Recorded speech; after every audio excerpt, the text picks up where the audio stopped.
عزیز سلام، خسته نباشید. برای برداشت توکن داگز از ربات گزینه کلیم آن چین رو انتخاب میکنید و به صورت اتوماتیک وارد ربات توکن تیبل میشید. اینجا قسمت کانکت ولت رو انتخاب میکنید، ولت تون کیپرتون رو انتخاب میکنید، وارد میشید و یک تایید تراکنش انجام میدید.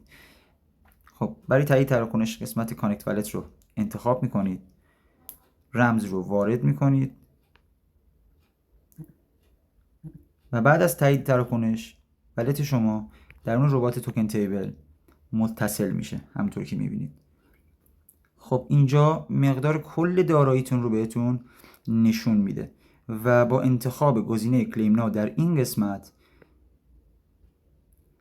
مقداری کارمزد به عنوان حالا به صورت ارز تون که حدوداً 42 صدم تن هست، معادل 2.36 صدم دلار، این رو پرداخت میکنید با تأییدی که به این صورت میبینید. رمز رو وارد میکنید،